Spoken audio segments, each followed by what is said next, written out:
Hello and welcome to Some of My Friends Read Comics. We've got Vance. Surf's up, dudes. We've got Chris.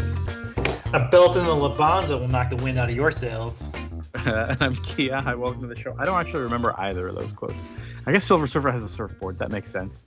Maybe I just wasn't reading close enough to get her. Hi, welcome to the show. I'm Kia.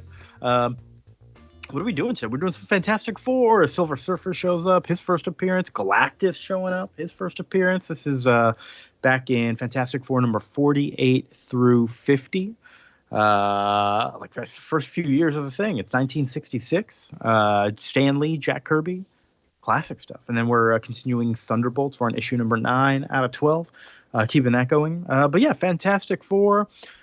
Vince, we wanted to read these because they're just kind of classic issues, right? You've never read them before? I've never read them. Obviously they're referenced throughout all of Fantastic Four comics and Marvel comics and Marvels, which I was like, shit, this looks really cool because I think it's the focus of one of the issues of Marvels, if I'm not mistaken. Like, it's a very big thing. I mean, it's obviously focus of one of the movies with Chris Evans, the Rise of the Silver Surfer, maybe. And then it was part of the Ultimate Universe, which it was part. I think it's probably going to be part of the new Fantastic Four movie, because they've been doing like some drone stuff with Galactus for promotions. And so I'm like, man, I really probably read this because I haven't read much Stan and Jack Fantastic Four other than the first issue, which I think you guys have read more Fantastic Four than me, correct? Yeah, I've read the first few years, kind of definitely up through this and maybe a little bit further. I don't remember exactly where I stopped. So I think Chris has definitely read more than me, though.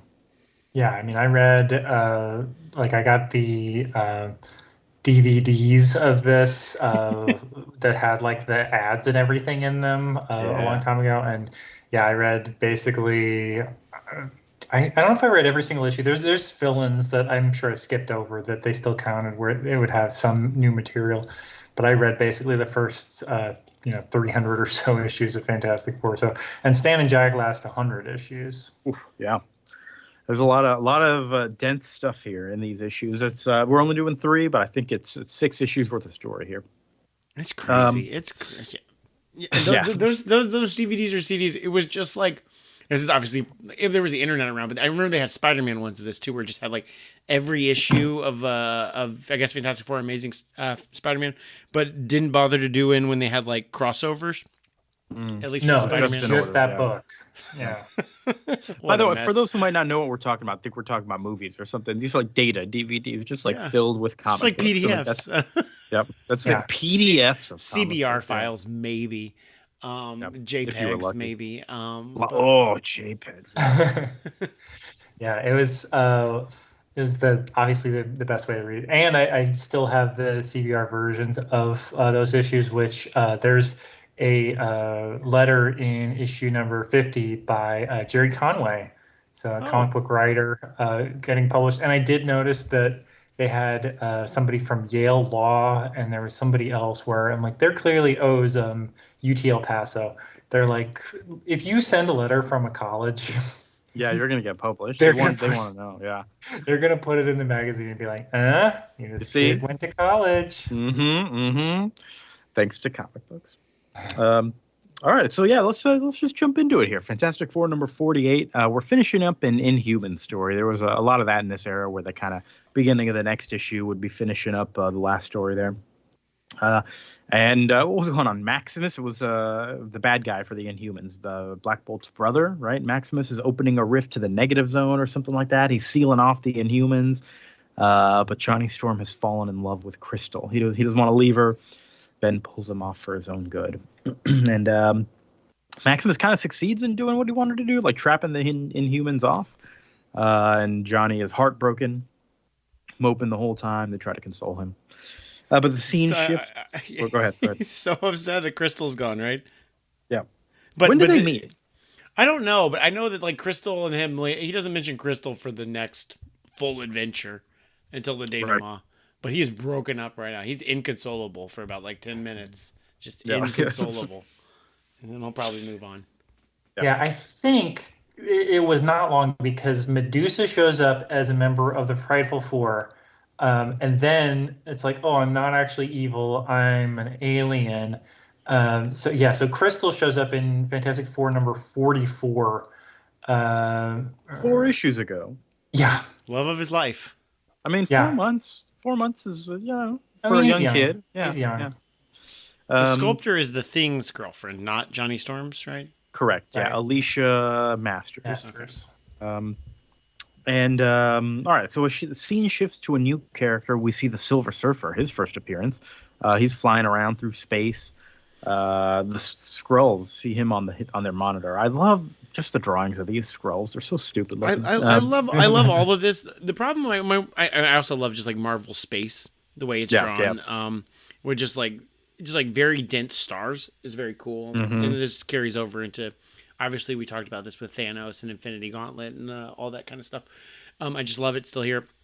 I do get bothered by this narration that says, a being we shall call the Silver Surfer, for want of a better name. Like, clearly the narrator's like, I don't know what to fucking call him. Call him the Silver Surfer. But then he introduces himself as the Silver Surfer later. So I'm like, I don't feel like this narrator talks about Silver. Yeah, the Skrulls are like, it's not just the Silver Surfer. Because his name's like Norin Rad or something, which is I don't think they had that name anywhere in this issue, did they? Or any of these? Yeah.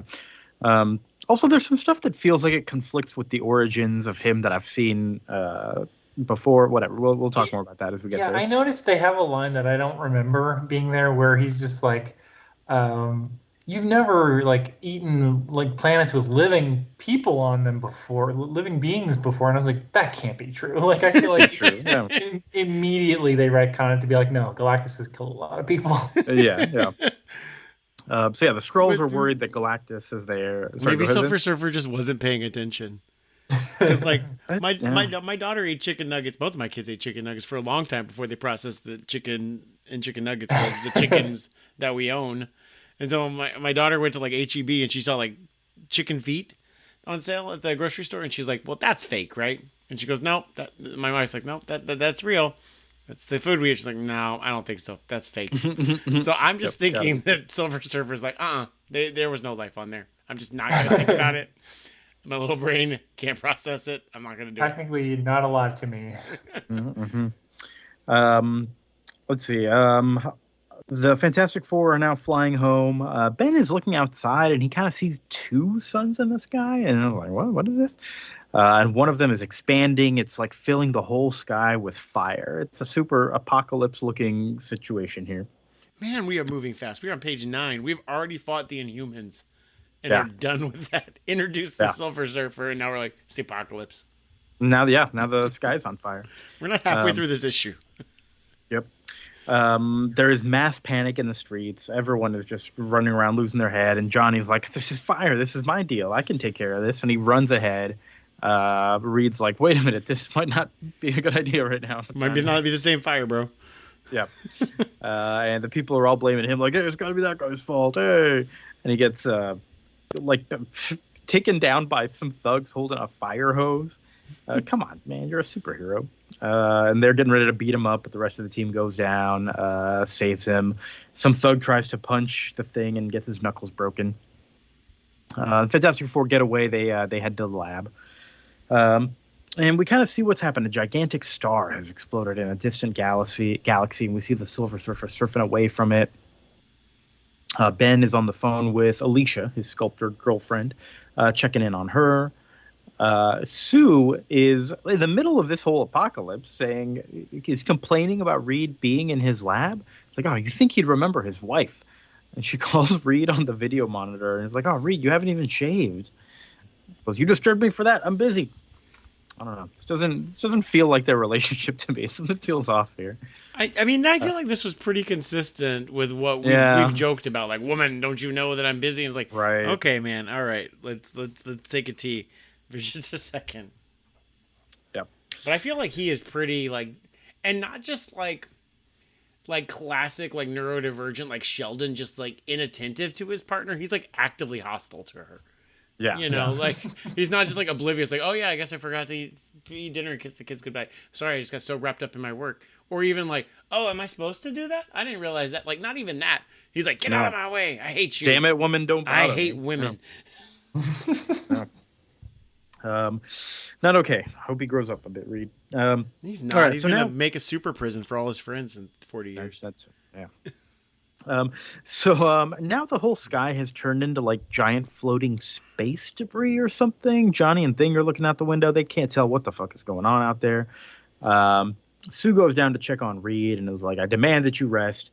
And he's like, oh, I can't. And we see a nice big shot of Reed hanging out with the Watcher in his lab. And like the Watcher is just like a big old weird device and big old arms, dude. The Watcher is looking jacked. Tiniest face.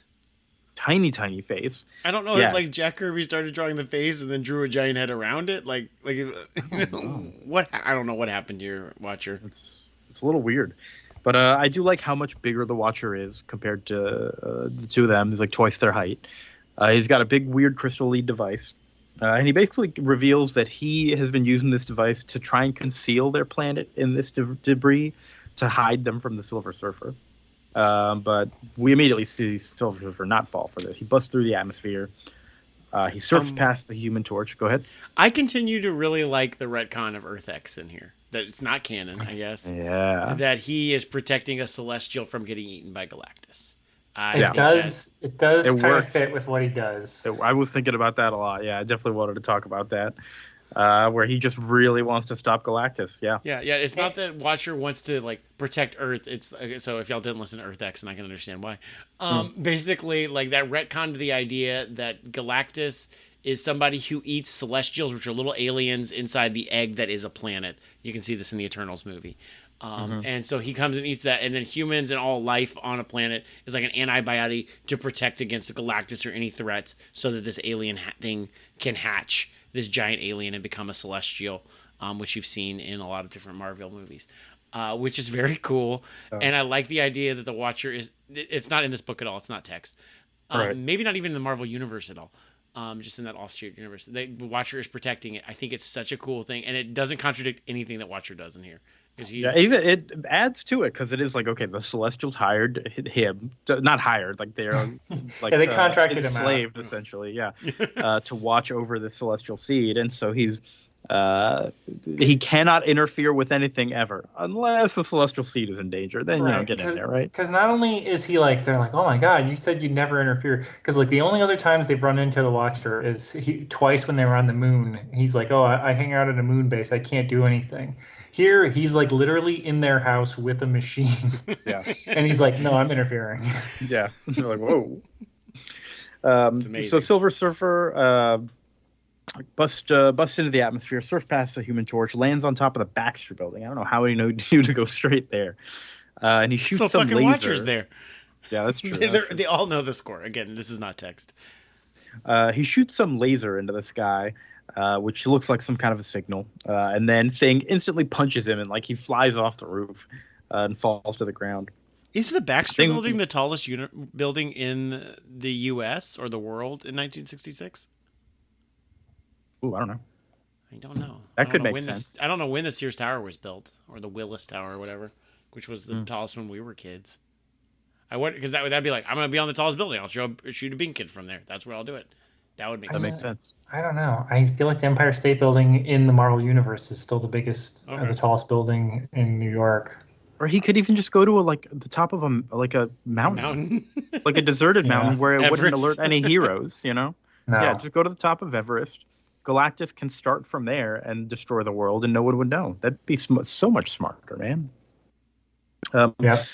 Anyways, it was the Twin Towers, and then they replaced the Empire State Building. They were in 1966. All right. Okay. So we get this very weird full-page spread of real tech on top of like real pictures, but that's been like, how do you describe this? It's like a newspaper image. It's very strange. Right. This looks like high 70s art. I'll tell you that. It's like weird, like decoupage, kind of mixed media. Yeah. Like mixed media is a good word for it. Mm-hmm. It doesn't look like anything like in this book, which I guess is the point. It kind of looks like that. What was it? Fantastic Four Full Circle we read by Alex Ross. It's kind of got that kind of vibe, and definitely the coloring does. That vibe, like yeah. Did we skip over the part where Thing knocks out just the random guy that starts a fire with him for no reason? Kia said he busted his knuckles, but if you want to go back to it. Right. Yeah. I just love that scene. Yeah. That's what my quote was from, where he just flicks him and knocks him unconscious. It's pretty nice. And then he's kind of surprised he did that to the Silver Surfer as well, which I like. I didn't like. I think somebody said like, "Oh, the Watcher is like, well, his job is done. He gave his signal that you just kind of helped him get out of here even faster. You know, he just kind of went with it because he was done." But then later, it's like, no, that's not true. He got knocked out because he's like on the ground, like, oof, that hurt. You know. All right, so then, these devices that we're seeing up in the sky are supposed to be Galactus's device, like testing devices sampling the Earth's elemental composition. I guess this is also like, are they checking for the celestial seed here, you know? And Galactus shows up in the flesh looking very Christmassy almost. Like he's very green and red. What the fuck is this? It's crazy. It's so weird. He almost looks like, I don't know. Go ahead, Vince. He's not his whatever colors you think Galactus is, which is like purple and like more purple. He's not that. He's red and green. Not that. He is red and green in his first appearance, and he'll change colors throughout this book. But it's just baffling. Also, later in the next issue, and I think in the first printing of this issue, he is not wearing pants. He has like a Roman sort of skirt look. And then in this appearance where he says, "So speaks Galactus," now they have, and I think that's like, you can see like where the muscles in his legs are.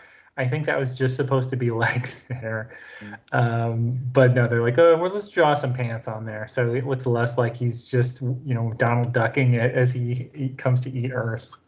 I think the funniest thing to me is that he has a giant letter G on his chest as he flies through the galaxy, eating planet after planet. And this is his first time encountering Earth. You know? We'll call him Galactus, for lack of a better name. Like, what's the S stand for? For hope. No, for hope. It's an S for Superman. No, it's the crest of my House of L. I don't know about that, man. It looks like a fucking American S. Okay. Arabic letter S. No, he's got a big G. I know like Marvel Unlimited like recolors things. Like this has like been like digitally recolored. Right. But they still went with the original, which is very interesting to me.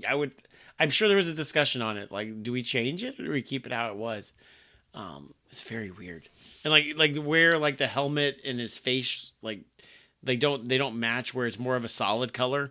Because it's like the horns are red, but then the helmet's green, but then part of the helmet's also red. Whereas now it's just like a straight kind of like fuchsia or purple. Like all of it is, except for like his human face in there. His human flesh tones are feeling weird here, which I think he's always had, but it's still just weird. All the only flesh you see is like he's like Batmaning it. And normally you just see like the chin down, under the nose. We also haven't talked about. Sorry, go ahead. You finish. Yeah, but now he's got like bare arms here and bare hands. It's so bizarre. His size as well, I wanted to mention. He's like the same size as the Watcher. Like they're speaking eye to eye with each other later, which is also just kind of not what I think of with Galactus. I'm like, this guy's going to eat a planet. He's like bigger than a planet. No, like the Fantastic Four come up to like his mid thigh. Yeah. yeah. He's like 35 feet tall. Yeah, which is big. Don't get me wrong. No. He's at the littlest the size of the Empire State Building. At the littlest in my head. Mm-hmm. Okay. He's Godzilla sized at the tiniest. At the biggest, he is like this. Like Empire State Building should come up to his knee. In my head, I think that's how like Marvel's depicts him, right? Yeah. I feel like all subsequent appearances, like they're like he can grow, or he's like, no, he's not this small. It doesn't really make sense that he'd be this size. Not at all. All right, so on to issue number 49. He's looking more purple in this issue here. Him and Watcher are arguing for a bit. Ben goes to punch Galactus, and it doesn't have much of any effect. Galactus throws a gas bomb on the ground, which is also just not how I think of Galactus fighting. He's got gadgets. Yeah, That's not. It doesn't fit. And they're like, oh, he thinks of us as gnats, just kind of gassing us and being done with us. They say he thinks of us as gnats 3 times in this book, by the way. Constant. They don't come up with like a variation on the metaphor. Johnny shoots fire at Galactus, but Galactus laser eyes him to the ground effortlessly. Oh, so he's now purple, but with bare legs as opposed to pants legs. Right, bare legs. Okay. Still got that G. We see the Silver Surfer waking up after being knocked away. He has fallen into Alicia Masters' apartment, and she's blind, but kind of feels his face and is like, "Oh, you're weird looking." She cannot understand a lot of the bullshit that he's spewing, but she's like, "Oh, I can sense loneliness in your face," and offers him something to eat. He's like, "Oh, is this Earth food? Y'all people actually eat this?" Ben and Reed run off to face Galactus, and Sue is like, "Oh, don't leave us behind."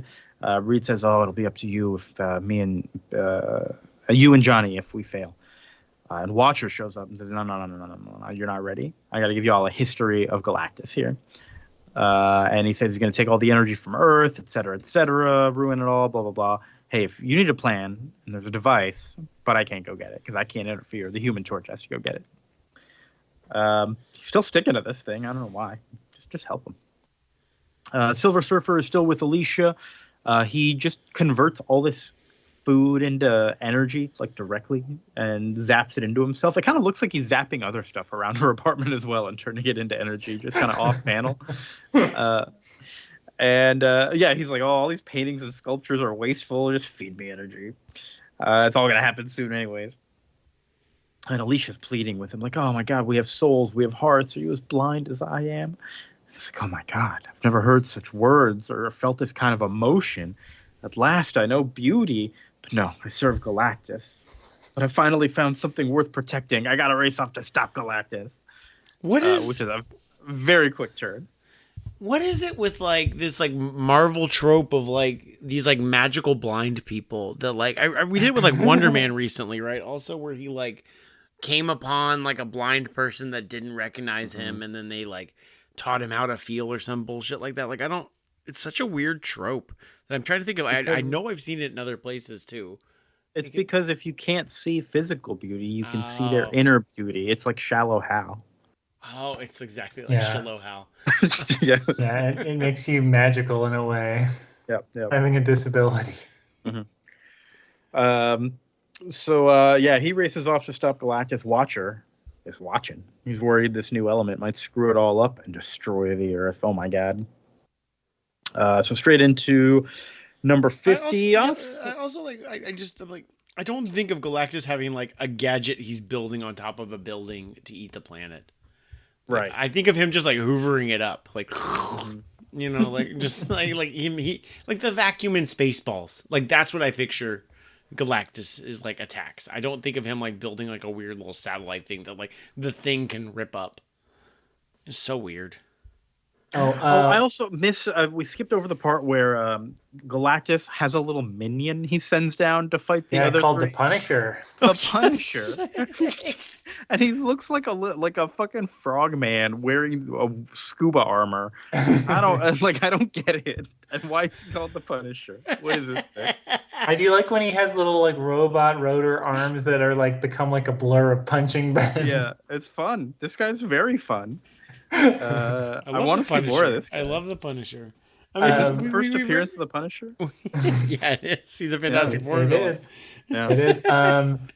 I also wanted to mention because I remember getting in an argument with people a million years ago when message boards still existed.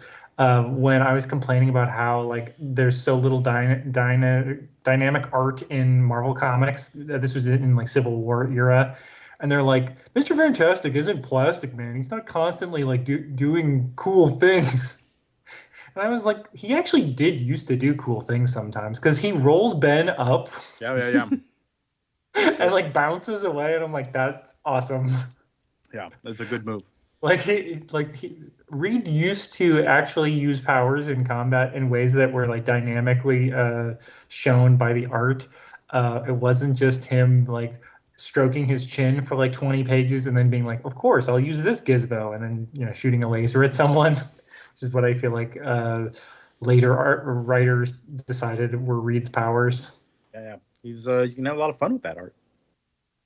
All right, so into Fantastic Four 50 now. Weirdly, not that big of an issue for number 50. I thought it would have been like a bigger deal, I love the cover. They're like the startling saga of the Silver Surfer and at last the Human Torch in college. Don't miss Johnny's first day. I got bad news. I missed Johnny's first day. I did not read the back half of this with that. What? Part. You missed it. I missed it. The Silver Surfer shows up to fight Galactus. Galactus is like, oh my god, what is this betrayal? And Surfer encases him in like a thing of energy, but Galactus breaks out. They keep on fighting while the Watcher talks to the Fantastic Four. He has sent the Human Torch into like an unknowable, distant place, like deep in the cosmos. We're seeing some cool art as he flies through all the weirdness. Like Vince was saying, Marvel space art, always the best. He shows back up. He gets teleported back home or back next to them. He's just super dazed. He's blabbing about how big everything is, that they're just ants. And they get the device off of him. It is the ultimate nullifier. It could erase the solar system in a microsecond. Whoa.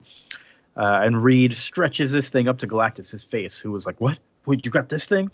And Galactus is pissed at the Watcher. He's like, how could you give this thing to a child? This could you could destroy everything. He promises, if you surrender the weapon to me, I will leave.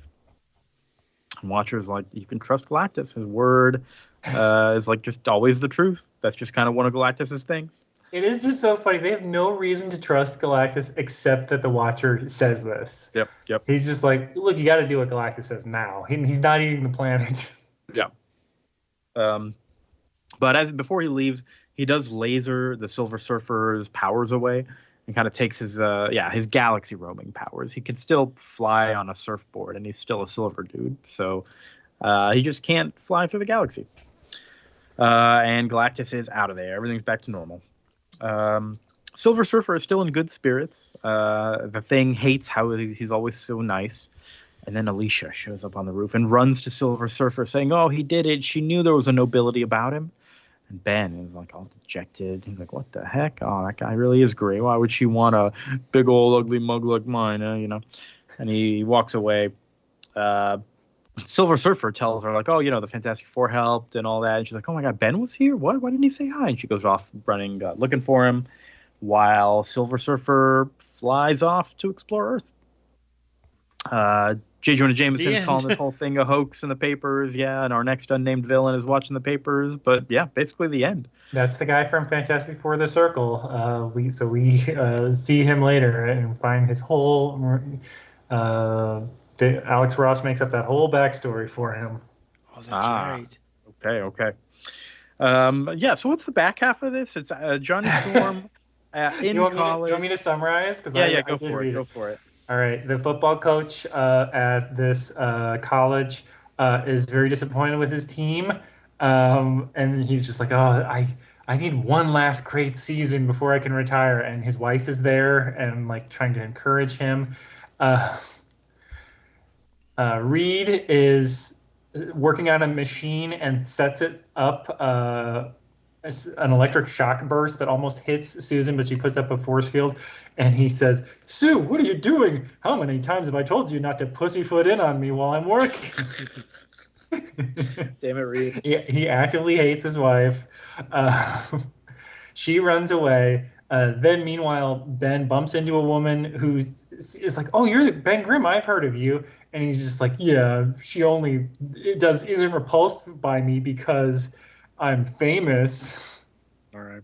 And then Johnny shows up in like a hot rod car to college. He wants to meet the dean, and he is wandering around and bumps into a very, very tall Native American guy who's also looking for the dean. And the dean's like, oh, it's Johnny Storm and Wyatt Wingfoot, the two guys I was looking for.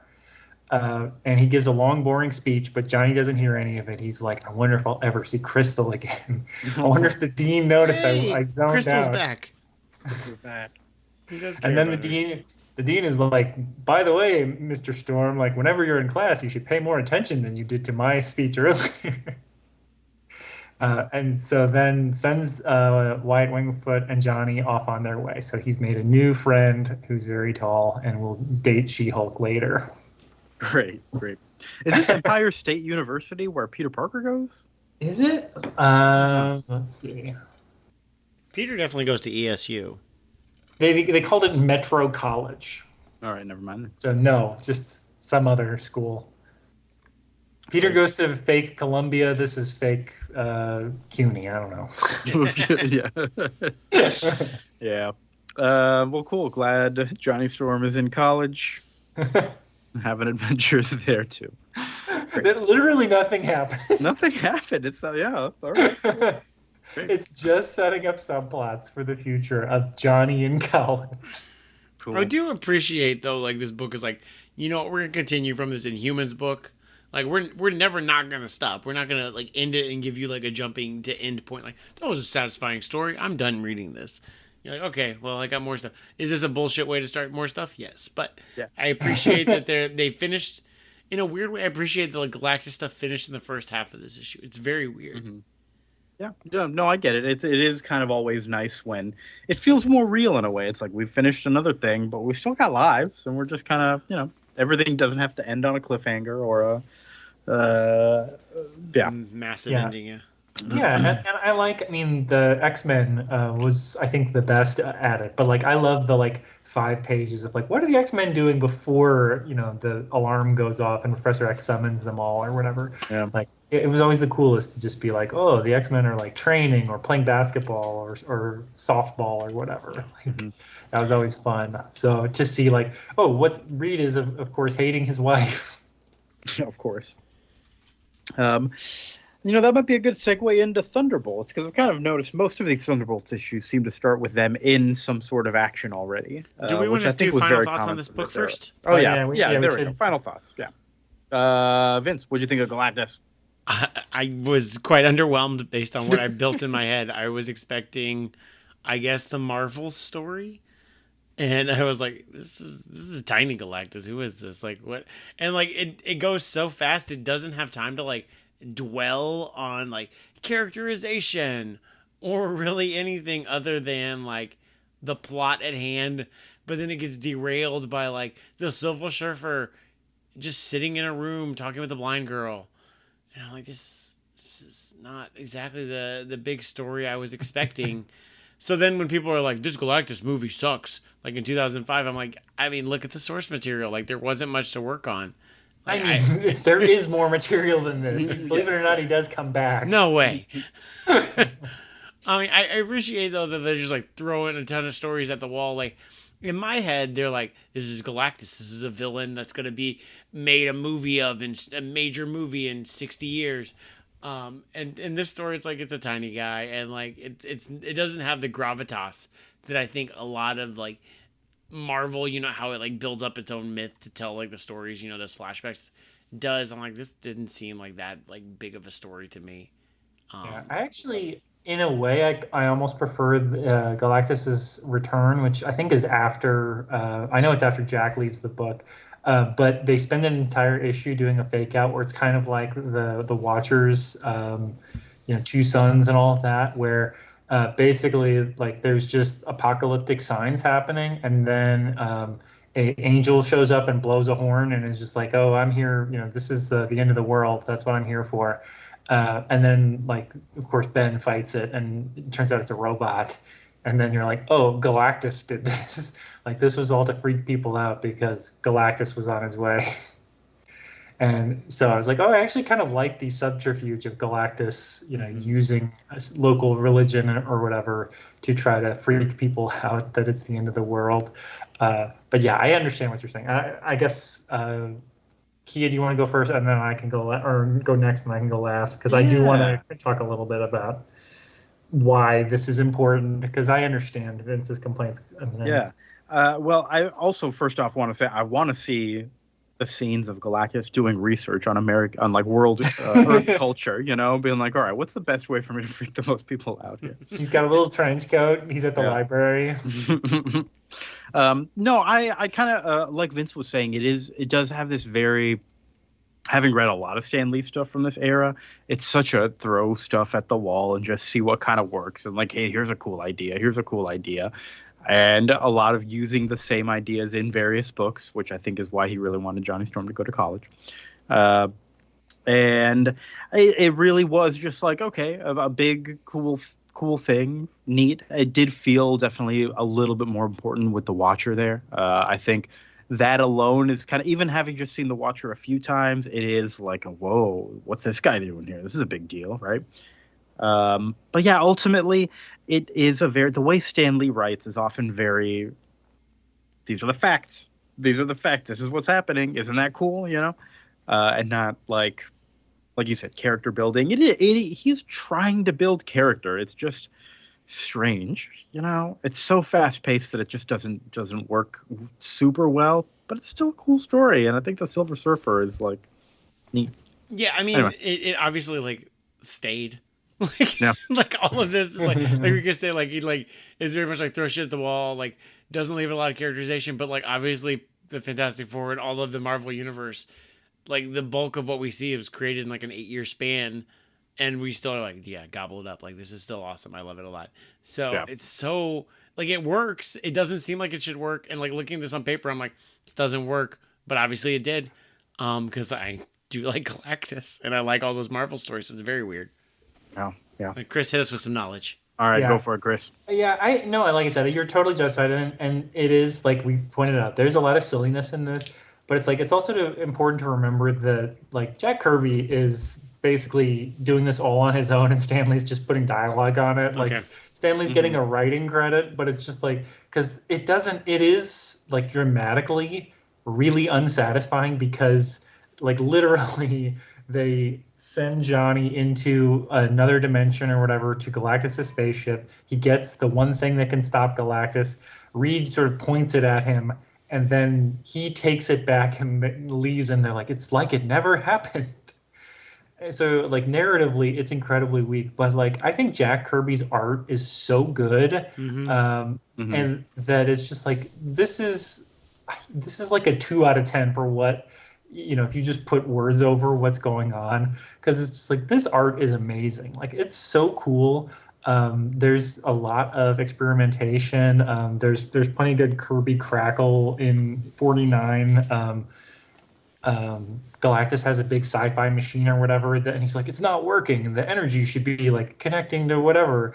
And it's just like his art is so good, and it is a lot of ideas being thrown at the wall, but it's like it's Jack Kirby's ideas. It's not Stan Lee's ideas. It's that he doesn't know like how he's going to kind of work this out. That he literally, I mean, it's one of the more famous stories about them working together. That in issue 48, he's like, "Who's this guy?" Like he literally had no idea who the Silver Surfer was because I guess they had mentioned that Galactus was going to be the bad guy. He had seen like some kind of sketch or concept of what he was going to be, but he didn't even know who the Silver Surfer was until he's in the he's seeing the pencil drawings of him flying through space. Huh. So it's just like this is Jack Kirby, and he's starting to get a little frustrated, and he's doing bigger scoped things. He does Ego the Living Planet the same year, and then he starts doing the like Thor, which again it's like this is what the Marvel Thor Asgard, all of that gets built like this year in like 1967. This is 1966, but 66 and 67 is when Kirby's really like doing all the background of Asgard stuff. So he's really, and then he leaves and does New Gods like immediately, which is basically just doing it again, all the Asgard stuff. So he's wanting to do bigger stories and to like be more ambitious, but it's also like, these are books that are selling for 12 cents and you never know like what's the reader's first book or whatever. So it's like, if you just pick up issue 50, like, oh, that's a big round number. You may have no idea like who Galactus is or like what the hell's going on. Yeah. So I understand that Stan's like trying to simplify things and trying to like keep it kind of neat, but they're really just sort of running into a problem where Jack is like wants to do this bigger thing, and Stan is just like, yeah, but what if we just kind of wrapped everything up like immediately? So I think it's very interesting. I agree, Vince, that this does not hold up. But I will say that like basically every version after this builds on it and retcons it to make it better, because the ideas are good. Right. Yeah, like it's still worth reading, just for all that history, and the art's still cool. Yeah. Yep. Yeah, and I really liked I mentioned how dynamic Reed's powers were, but I think he does such a good job of drawing action, that even there's not a whole lot of action, but like just the stuff with the Punisher, and the Galactus Silver Surfer fight. I mean, it's all abstract. That they're just like, oh no, Galactus has been like frozen into like a thing of rock, and they're like, oh wait, it's actually super hot. Like I think that's all very expressive, and it's not just shooting laser beams at each other. So I think Kirby has a lot of cool ideas, but this is like, some people would say this is like the height of their partnership, but I feel like this is where Kirby is just like, he's getting tired of having to do this. God, I'm still thinking about that Punisher. I cannot think of anything else. I love that. I want to get like a. Do they do shirts and like the other Punisher? You heard that guy? There's another Punisher. They've got shirts in his style with the skull. Can I get one of those with like this frogs? Like, in that style? That would be the most annoying bar trivia question. Like, Marvel's The Punisher first appeared as a villain for what Marvel superhero character or team? The Amazing Spider-Man, Daredevil, Fantastic Four, or like, fuck you. Which Punisher are you talking about? I'd be that bar trivia nerd now, letting them know there's two answers here, depending on which one. Come on. And what if it was the Fantastic Four? Be like, what bullshit? Yeah, it's in the Monumental. It's in the Galactus. It's in the Ultimate Nullifier issue. You're stupid. Yeah, that's a big one. How do you not know that issue? It's a major issue of the Fantastic What are you, stupid? Four. Yeah. All right. Did they put the Punisher in the Galactus movie? They should have, dude. Oh my god, that little guy. I don't know. I feel I don't know what the tone. They haven't released a trailer for the Fantastic Four movie. It comes out like in May. No, this summer, like July. Yeah, it's pretty soon. Just from the poster, I get the sense that they're doing more of a like retro future kind of Fallout thing with it, which I think is the right approach. So hopefully they do. I mean, they need like big metal machines like Reed has in this. Like if they don't have like humming thermonuclear devices, that he's just like, oh, this is actually a hobby of mine. Working on this nuclear reactor, then what are we even doing? Like that Fantastic Four by Josh Trank was a travesty. He rigged a bunch of Nintendo 64s into some sort of time travel machine. Not even joking. That movie was not referenced. All the Fox, spoiler alert, of all the Fox movies referenced in Deadpool and Wolverine, that movie was not one of them. Yeah, they didn't even joke about that movie. That's how little they care. They should have had Dan Castellaneta as a hateful teacher. Yeah, who's like, "You'll never amount to anything, Reed. I'm Homer Simpson." Kia, I don't know if you saw Deadpool 3, but and Wolverine. Not yet. But definitely the 2005 Fantastic Four do make an appearance. Yes. Okay, good to know. Do I have to watch that movie first? No. Okay. As long as you know one of the cast members.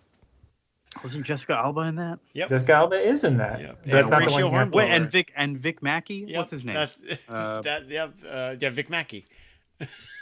What's that actor's name? His name now, Michael Chiklis. Michael Chiklis. Oh, I'm just a rock monster. Nobody likes me. I'm gonna go be a corrupt cop instead, and go take some off the take, and go murder all the internal affairs cops. It's a very good. Yeah. What a Fantastic Four movie. That would be good. I would like that. And Reed Richards that was in the King Arthur movie, and like nothing else in Horatio America. Hornblower. There was a girl I remember in college who loved Horatio Hornblower, that A&E show. I remember. Never saw it. It's a book series. Yeah. Yeah, it's popular. Mm-hmm. All right, about boats or something. Yeah, was it that popular? I don't think so. Popular enough to have a lot of books with boats on the cover. Oh, I meant the show. The I books know were about the show. popular. I mean, my mom watched it. I think she thought Rachel Hornblower was hot. So what are you gonna do? All right. Well, that's right. Fantastic Four. Now Yeah, we're going to talk even yeah. more 60s stuff. Yeah, we didn't expect the Thunderbolts to give us a whole flashback into the 60s. That's what we're doing.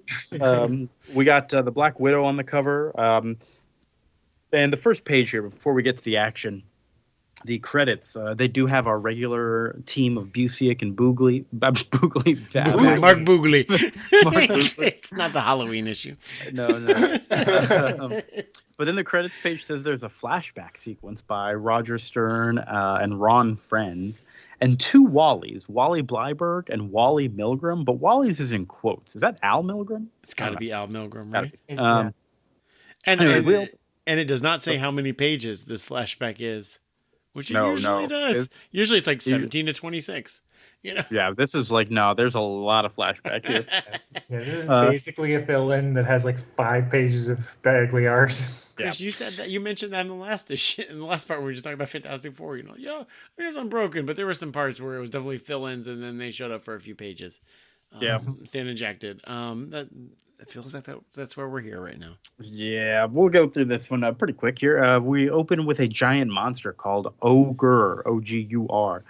I wrote a lot about him in the notes, but it turns out he doesn't matter at all. He is a Thor villain, though. According to the captions tell us, he showed up in Thor number 138, his first and only appearance ever. For years, he's guarded the cave of Wazir, a prophet of the Hindi wastes, but something has drawn him here. Mach 1 and Songbird are fighting him. They're talking about Thor, and Songbird is like getting more confident. She makes his big pink sound hammer to knock the ogre out, and they win the fight. And the cops are like, hey, say hi to the rest of the T-Bolts for me. Then Black Widow shows up to say hey. And she's been kind of stalking them. She's been wondering how they showed up out of the blue, this whole superhero team, and she's been doing some investigating on them. She's come up with some possibilities for where they could come from. And she kind of makes it sound like she knows their motivations and their past. Like, hey, you got into this for this reason, and this is how it's been going for you. What are you going to do with this new opportunity here? I'm going to tell you all a story. And we flash back. A story I am not a character in. Right. That's even weirder. Talk about, yeah. But I guess all the other heroes are disappeared right now, so, you know. But it's a flashback to when the original Avengers took a step back and Captain America kind of had to form a new team with Scarlet Witch, Quicksilver, and Hawkeye. But the public was very anti all of them. They were anti-Hawkeye for being a villain, anti-Quicksilver and Wanda for being mutants. Back at the mansion, this new team is hanging out with Rick Jones, and they see this footage from Santa Marco has been released where Magneto took over and Quicksilver and Witch were behind him. And they're like, yeah, we didn't know he was evil. We even helped like defuse the bomb later, you know?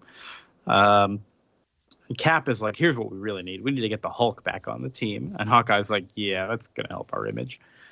And Rick Jones is like, oh, there's no place for me on this team anymore. Jameson is giving them bad press. The radioactive man is watching. Government officials are telling them, like, the new Avengers should maybe hang back and do some more training until this all blows over. Yeah, they kept calling them New Avengers. Meanwhile, Cap has gotten some building, a message about some building on the Lower East Side where the Hulk has been seen. So he's going out there alone, not taking the New Avengers with him. And it seems it was a trap because the Avengers get a transmission from the radioactive man. He's got Cap's shield. Oh, no. And he's like, tell the real Avengers I'll send them my demands tomorrow. But the New Avengers show up to take everyone down, and they succeed. But the public is still like, it must have been a hoax. And Hawkeye's mad, but Cap says, hey, it's the satisfaction of a job well done. That's all they need. And then back in the present, Mach 1 is like, okay, so what's the point? They became heroes. So why did we hijack our issue from 8 pages 7 to 20? Right, I mean, after fighting three issues of the Elementals. What are we doing? Yeah, and Black Widow's like, no. They overcame their fear and proved it's possible to change. Her advice is that she has nothing to go to the authorities with yet, but their boss, if she is right, is the worst of the worst, and you should take him down and redeem yourself, or else you're probably going to go down with him when he eventually gets taken down.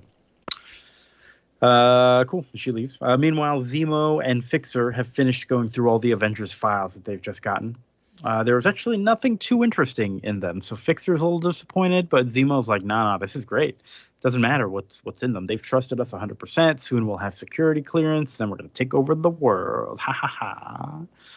And I'm excited to get to some more stuff happening because it has been a few issues of not a lot happening. Did I cover it? Anything else in here? Yep. Did you get the Hostess ad in your? Yes, think I you're did. reading. No, I do. I've seen that Hostess ad and I love it. It is the best ad in the history of ads, I think. Yeah, it's included in the Marvel Unlimited version of the last page. So it's very briefly, Citizen V shows up and is like, "What are you lying around for? You're supposed to be taking over the world today." And Mach 1 says, "We're not going to take any orders from you this time, Citizen V. Yeah, we're too busy eating these tasty fruit pies. Fruit pies, bah, we got the masters of evil." And then they're like, "Here, try one." And you see like his deformed face. And he says, "Scrumptious, I never knew pie could taste this good." That's I can't even see it right now because it's not in my copy, but that's my panel of the week because I've seen it. I know what it is. Hunt down the Thunderbolts Hostess parody ad. The tasty, right? Yeah. It's so funny. Oh yeah, good stuff. Good stuff. Yeah. Anything else to say about this issue? I mean, like it's 7 pages of content. Yeah. It's a 23 pages of content, but 7 pages of new content, and then the rest of it's like a flashback issue. That being said, those last 2 pages where the Black Widow's like, "If I'm right about who I think your boss really is, you're fucked," is so good. You're like, I'm like, I don't know what we're doing here. Okay, I mean, this issue is fine. By the way, the flashback's not like egregiously, like it's not like it's not a Johnny Storm in college where I'm like, I'm actively bored by this. Why am I still reading this? Yeah. Like, I'm like, this is fine. This is a fine issue. Like, I don't know where Busiek is in his timeline of writing the Avengers, but I bet he's close. He's about to start because this is he starts like Avengers 1 is after they come back, so we're probably like 3 months away from that or something. Okay. But I mean, if you saw the cover for next issue, it's not going to be that long before it says The Secret's Out is on the cover. Yeah. Oh. Yeah. So that's gonna move things forward. But no, I appreciate it. And this isn't just like what I was making fun of about the Fantastic Four, where they would literally just be like, "Remember when this happened?" and just reuse old art. This is a new story. Like, Radioactive Man does not appear. He never fought this version of the Avengers. Okay. And this is true, like, Busiek being a super nerd because I was looking at Radioactive Man's appearances. He shows up like 3 times in the first year of Avengers, and then is out of the book until Ultron is like, "Oh, I need a team of bad guys," and just like has him on the team. So he's gone for like 4 years in in reading time. And so he's like, "Oh, he never fought these guys. That would be interesting." Is very clearly what he's doing, and he's also he seems to like writing about Hawkeye for some reason. It's not like he's ever going to join the team. I do. That's another weird thing. This bit of kind of Hawkeye focused past stuff. I like the way it does come back a little bit with Hawkeye eventually kind of leading the Thunderbolts way in the future. Spoiler alert. But yeah, that's pretty nice. I mean, I think like that those last 2 pages though, like, and then the cover of like The Secret is Out is like, if I was ever thinking like maybe I'm dropping this, no, I'm not dropping this. Yeah. Getting interesting again. Yep. It's very very savvy. I'm like, yep. I remember because I knew the deal with the Thunderbolts, but this was the issue where like I remember buying this off the stands and then going back and getting like the first 6 issues because I was like, "Oh, this seems awesome." Yeah. Because I thought it was just gonna be like, "Oh, they're secretly villains," and I'm like, "Oh no, like they're clearly setting up that this is leading towards them being revealed." This was.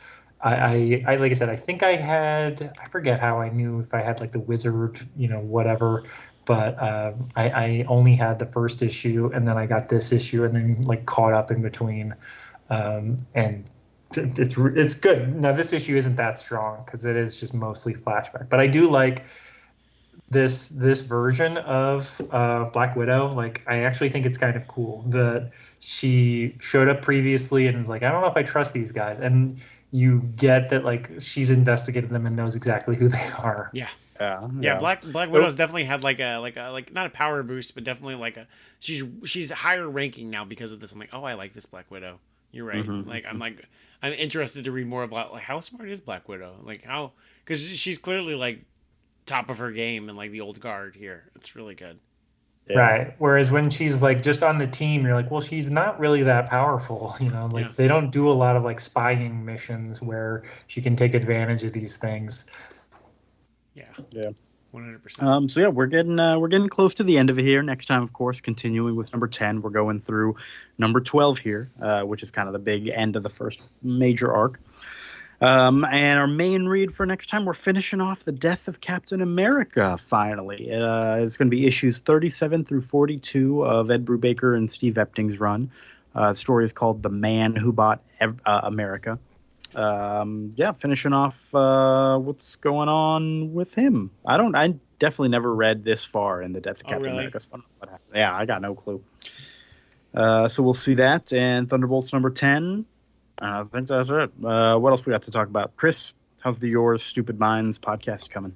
Your Stupid Minds just did The Sword and the Sorcerer, a sort of Conan ripoff from the early 80s. The first movie directed by Albert Pyun, who passed away a couple of years ago, unfortunately, and it was a lot of fun to talk about. We also, Vince, to tie it into video games, talked about how it may have influenced a Shigeru Miyamoto because the hero of this movie has a sword that shoots swords. Oh, cool. Just like the Master Sword when you have in Zelda. Exactly. Oh, wow. Sounds cool to me. Great. Vince, what's going on with you? Nothing's really going on with me. I haven't really updated my TikTok lately. Cool Uncle Vince.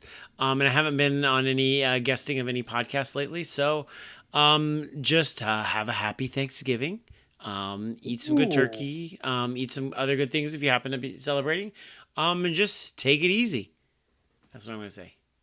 Sounds good. Take it easy. I think we can all get behind taking it easy. Yeah. And Kia, what do you got to pitch? Nothing. I'm a pitch. What I've been doing. A Punisher t-shirts. Yeah, the Punisher. Everybody go buy my new Punisher t-shirts. Available at theoriginalpunisher.com. Actually, it kind of reminds me of the original Ghostbusters. You know them? The two guys in an ape who traveled through time? Yep. So that's why the real Ghostbusters had to be the real Ghostbusters. Right. So why don't they call him the real Punisher? Why doesn't he have to deal with that? Come on. Original Punisher all the way forever. I'm plugging him. That would be hilarious if we rolled up to Marvel and be like, I have a Punisher story. And it's kind of like, okay, all right. It's been a while since we had the Punisher. Yeah, it has been a while. Like 70 years. We're going to bust him out. Now I got to look and see if the Punisher actually makes any more appearances. I can't imagine he makes anything past 1973. Can we, let's stop for a second and look this up here. What was this? Fantastic Four 49 is when he first showed up there, right? I want to know right now here. We're not ending the podcast until we learn about the original Punisher. Punisher Robot. Okay. All right. Was that what they're calling him? Punisher Robot. He is in Fantastic Four 74 and Iron Man 109 and Silver Surfer 17. Shows up in a lot of different like alternate versions in different Earths as well. Yeah. Great. So he shows up, a few times in Silver Surfer. There's 6 other versions of this Punisher. Looks like he was in Secret Empire most recently. Which is like good to know this character has not died. All right, cool. He looks less frog-like in some of his other appearances, though. I don't like that. Damn, I love Keep frogs. him froggy. Keep him froggy. There need to be more frog-themed heroes and villains, probably. Okay, that's Frog what I'm Thor can fight Frog Punisher. The original Punisher. There we go. Nailed it. Frog Thor. I did forget about Frog. I do appreciate that the Marvel Appendix says, although he's often seen as much larger, the original Punisher was initially only like 4'6". He was shorter than everyone else. I'm not interested in seeing a Punisher robot that's like 7 feet tall. No, thank you. Yeah, give me a 4'6" Punisher robot and nothing else. Just a little guy. Just a little guy. I'm just a little Punisher. All right, everybody. Thank you so much for listening. Vince, I love you. Love you too, buddy. Chris, I love you. I Sorry, I'm distracted. What's Metro College's football team going to be like this year? I can't stop thinking about it. I have nothing to say about football or college or Metro College. Listener, thank you so much for listening. We love you too. I'll see you next time. Bye.